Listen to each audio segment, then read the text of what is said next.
एक बार की बात है। एक गांव में रमेश और मोहन नाम के दो भाई रहते थे। बड़े भाई का नाम रमेश तथा छोटे भाई का नाम मोहन था। रमेश की शादी हो चुकी थी। उसकी पत्नी का नाम हेमा था। हेमा बहुत ही कुटिल स्वभाव की थी। वह हमेशा अपने पति से मोहन की बुराई करती रहती थी, लेकिन मोहन बहुत ही अच्छे स्वभाव का था। वह हमेशा ज़रूरतमंद लोगों की मदद करता था। वह जंगल में रहने वाले एक साधु को रोज़ फल व सब्जियां देने जाता था। एक बार की बात है, गांव में कई महीने तक बारिश न होने के कारण खेतों में सूखा पड़ जाता है, जिसके कारण खेतों में कोई फसल नहीं हो पाती है। फसल न होने के कारण उनके घर में अनाज की तंगी हो जाती है।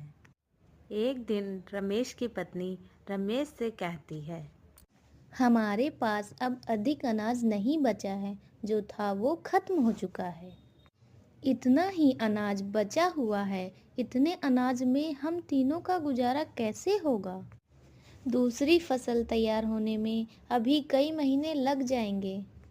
क्यों ना हम मोहन को अलग कर दें, जिससे हमारा गुजारा आराम से हो जाएगा। फिर रमेश हेमा से कहता है, तुम सही कह रही हो। हमें मोहन को अलग कर देना चाहिए ताकि हम अपना गुजारा कर सकें। फिर वह मोहन को आवाज़ देता है।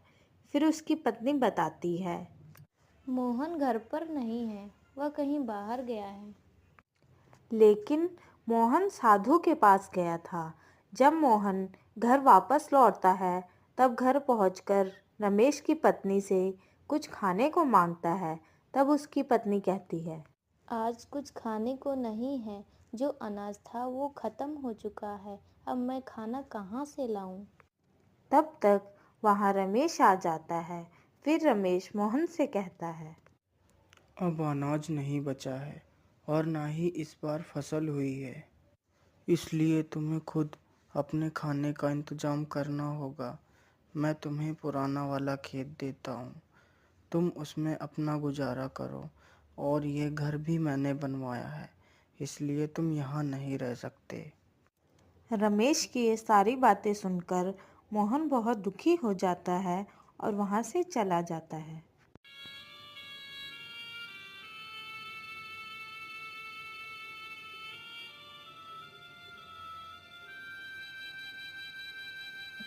और साधु के पास पहुंचता है। फिर उसे सारी बात बताता है। आज के बाद मैं आपके लिए कुछ नहीं ला पाऊँगा, क्योंकि मेरे पास खुद कुछ खाने को नहीं है और मुझे बहुत तेज़ भूख भी लगी है। मोहन की यह बात सुनकर साधु बोलता है, बेटा, तुम चिंता मत करो, मैं तुम्हारे लिए कुछ खाने को लाता हूँ।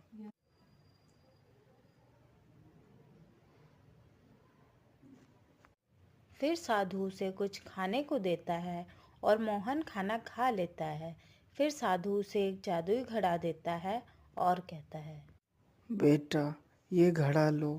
तुम इस घड़े के सामने अपनी जो भी इच्छा प्रकट करोगे वह पूरी हो जाएगी।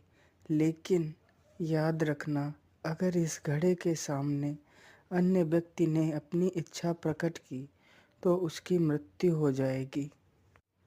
ठीक है बाबा, मैं इस बात को याद रखूंगा। फिर मोहन वहां से घड़ा लेकर अपने खेत के पास पहुंचता है और घड़े से कहता है, हे जादुई घड़े, मेरे लिए एक घर बना दो।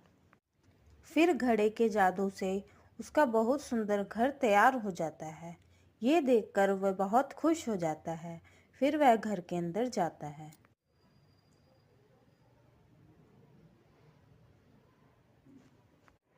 फिर रात को मोहन घड़े से कहता है, हे जादुई घड़े, मुझे बहुत तेज भूख लगी है, मुझे कुछ खाने को दे दो। जैसे ही मोहन खाना मांगता है, उसके लिए तुरंत एक खाने से भरी हुई थाली प्रकट हो जाती है। फिर वह खाना खा लेता है और सो जाता है। फिर एक दिन रमेश अपनी पत्नी से कहता है, पता नहीं मोहन इतने दिनों से कहाँ है, दिखाई ही नहीं देता। फिर उसकी पत्नी कहती है, हमें क्या मतलब है, कहीं भी रहे।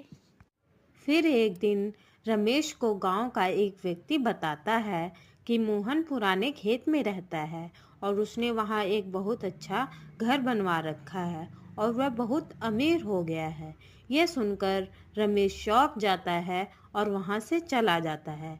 घर पहुंचकर अपनी पत्नी को सारी बात बताता है।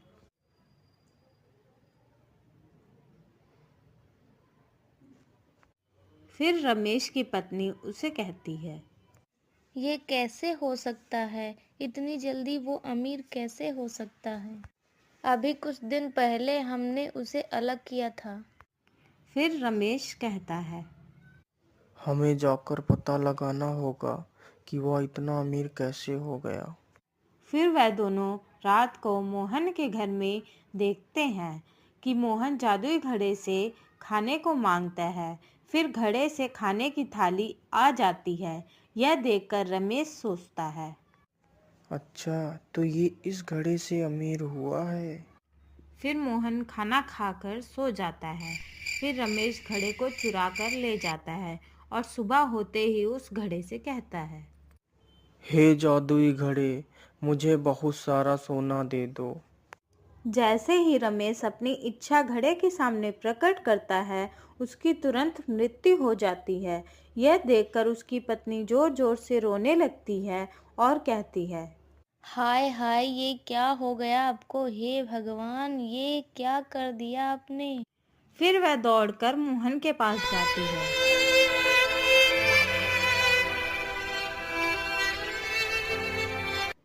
मोहन, ओ मोहन, सुनो।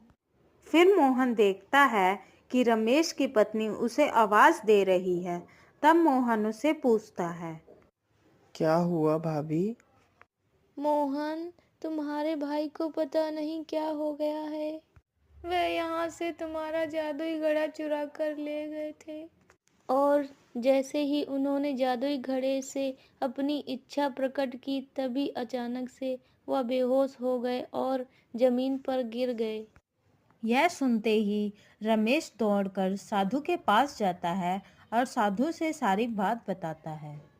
फिर साधु उसे बताता है, जल्दी जाओ बेटा और उस घड़े को अपने हाथों से तोड़ दो।